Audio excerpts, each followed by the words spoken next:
Hey guys, welcome back to my YouTube channel. Today, I would like to talk to you guys about kitchen books and cookbooks. Um, and some books that, have really inspired me throughout my career. All right, so let's get started. The first book that I really want to talk about is, in my opinion, the rock star of books, and that is Kitchen Confidential by Anthony Bourdain. May he rest in peace. Um, this book, as I said, in my opinion, is number one.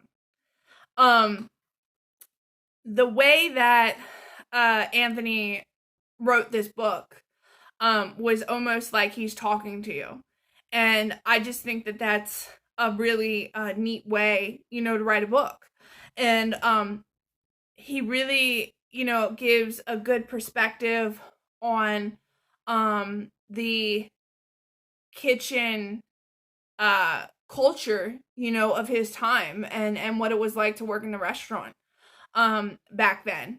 And it was I have a copy of it, and unfortunately I can't find it to show you guys a copy of the book on this video, but his books can be found on Amazon. And I have it up here. They have a copy of Kitchen Confidential paperback for $10.47. Pick that up. It's very good. The next book that I want to talk about, again, I'm sorry, I I couldn't find my copy of it to show you guys, but the book is called Sous Chef, 24 Hours on the Hotline, and it's by Micheal Gibney. This goes through a day at the restaurant that he worked at in, I believe it was New York City. And just, again, the culture of that kitchen, and what it was like to work the line on a busy night, and and when people call off, and and that's the thing that I feel like a lot of people don't understand about the restaurant culture, is that you have to give a lot up. You have to sacrifice a lot to be a chef, and it's not just sacrificing your weekends. It's your holidays, and time with family, and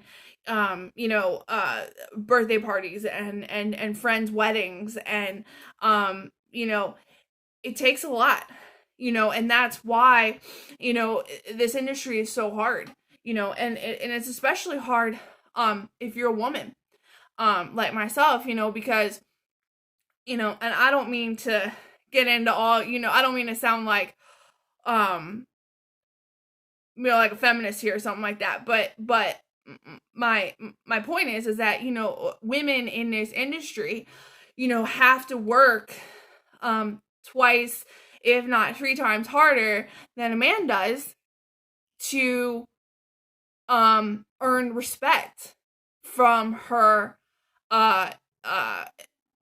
coworkers, and especially if you're in charge, it's that much harder, and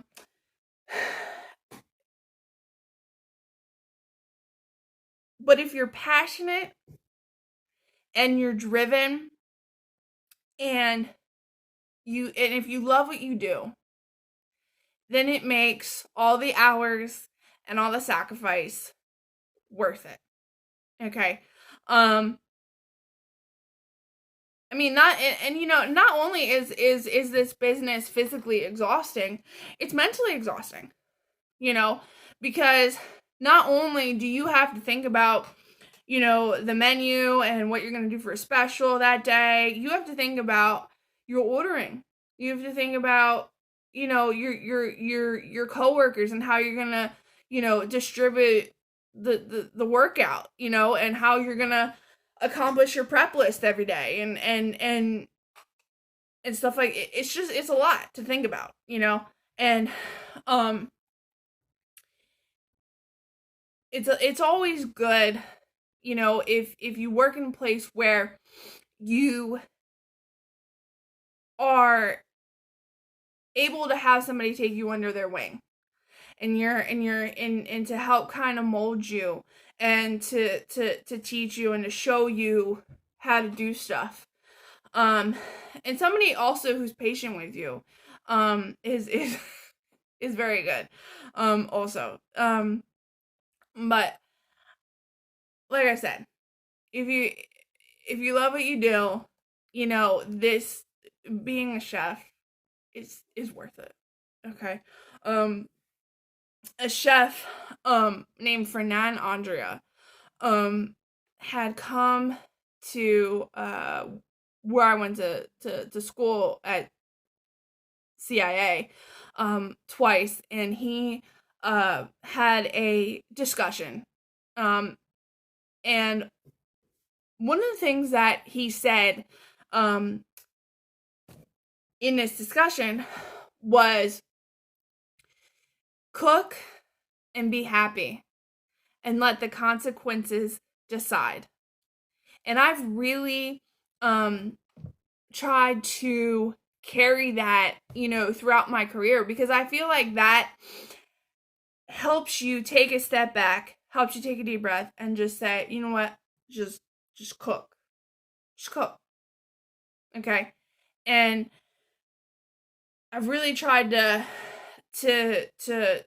use that, you know, and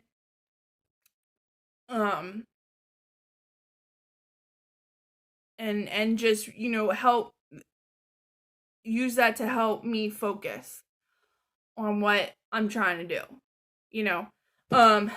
You know, I've worked very hard to get to where I am today, and I've been through a lot in the kitchen, you know, a lot of ups and downs, a lot of tears, but it's worth it, you know. And you know, you can go to fancy school, you can go study in France and or Italy, and I'll do all these things, and work for all these famous chefs, you know, Thomas Keller, you know, Ferran Adria, Grant Atchaz. Okay, you can go work for all these people, you know, and gain a really good education, but if you don't use it, it's all about how you use your education, you know. That's it. So sorry for the tangent. So let's move on. Speaking of Ferran Adria, when he was at my school, one of the things that he was talking about was a book that he had written called A Day at El Bulli. Okay. This basically, you know, went through a day, you know, at his restaurant, and you know, from open to close. And I actually sat in Barnes and Noble one time, and I wouldn't say skimmed, but I read through some of this book, you know, and it was very interesting. And one of the things that I remember him talking about specifically was family meal in the kitchen, which I think is very important, you know, because when you're in the kitchen, you know, you work so hard, you know, and to just sit down with your crew and share a meal together, I think is really special. And I think it brings everybody together. And then I feel like, because you're not thinking about being hungry, okay, you're able to focus and you work better and you're more productive. So, you know, it's a really good thing to, you know, think about with your staff, And yeah, so this book also can be found on Amazon. They have a hardcover for $40.69, and they have a paperback for $53.44. Pick it up. It's very good. It's a very good read. Now the next book that I want to talk about is The Professional Chef. This is the 8th edition. I received this book when I was at culinary school. Now, this book is very good at breaking things down for the cook who doesn't know a lot. Okay, for your home cook especially, it goes into things like sauces and how to break down meat and chicken and fish and where different foods come from, and what for example, they have a section here about grapes. Okay. And then they go into a description of the grape. For example, a Concord grape. Description: blue-black, thick skin, slips easily from flesh, and it's sweet. Okay.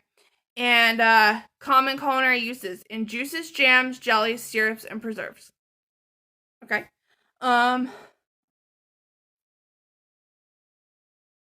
Or like this one, for example, a champagne / black currant grape, 1/4 of an inch in diameter, red to light purple, seedless, juicy and sweet.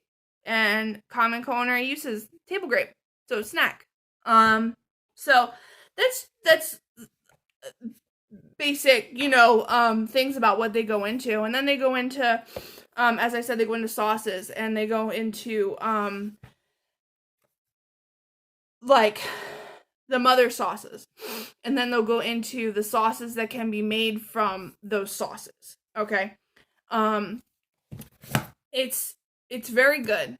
And there's tons of recipes in here as well. This book can also be found on Amazon for $62.88. I know it's a little hefty of a price for a book, but if you are interested in learning how to cook better, and want to learn different techniques and educate yourself, this is a really good book to have.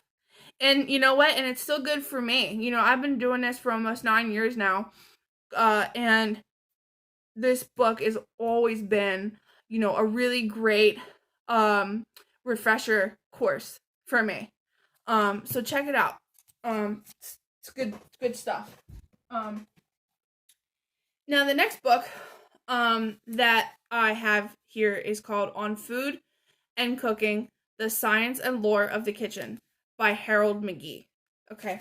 Now what's interesting about this book is it kind of does the same thing as a Pro Chef, but in a different way. It breaks down different even more categories. For example, there's a chapter in here about bread, okay? And it breaks down, yeast and how to store bread and the different types of flours to use and why, and it explains that. And I think that that's, really, really good knowledge. I've actually started to read this book again, because I just took a job as chef de cuisine at a local restaurant here in Lancaster, and I just thought, since I'm going to be in charge, I feel like, I just want to, I want to do the very best that I can, and I want to be a little bit more knowledgeable, and I just want to re-educate myself on a few things, and this book has gone a long way to doing that. I haven't looked this book up, but I'm sure that you can find it on Amazon. this was given to me, like I said, at culinary school. So some of these books, especially the next one, might be, CIA issued, book. So, you may not be able to find it. But definitely, check around. The next book, that I want to talk about is Techniques of Healthy Cooking. Okay. This book is really great, for the calorie, conscious. Okay. It goes into, counting calories, carbohydrates, and how, which ones are good for your body, which ones aren't, and how your body digests all that. Fats, cholesterol. It also goes into vitamins, and it goes into what vitamins are good, and why, and the health benefits of those vitamins. It also goes, second chapter, healthy ingredients. So, talking about, different things, different ingredients, that are healthy, and why. And then, there's, as you can see, I've tabbed off, a lot of these pages, and I've kind of, picked through and used some of these. I haven't made any of these dishes, but I've used bits and pieces, like, a sauce here, or a garnish there, or, but, for specials or whatever. But this is a really good book. Like I said, I'm not sure if they sell this one, on Amazon or not. This was a, school-issued, book, so you might have to do a little bit of research, to see if you can find it. Again, I apologize, for not having a copy of Kitchen Confidential and, Sous Chef. But those are two, very good books, to look into. And, so that's kind of it. We're real straightforward video today. Next week, I'm gonna, talk about, ingredients that I like to have on hand here at the house at all times. And also, I am gonna start, testing out, some recipes, for work, things that I want to do at work, and I want to have them, kind of down solid, before I attempt to do them at work. So look forward to those videos. I'm gonna try and do a couple of those videos. So yeah. All right, guys. Well, I hope you enjoyed this video, and do all those fancy YouTube things, like, subscribe, and click the notification bell up top, if you want to be notified anytime I do a new video. All right, guys, I'll see you next Monday. Bye-bye.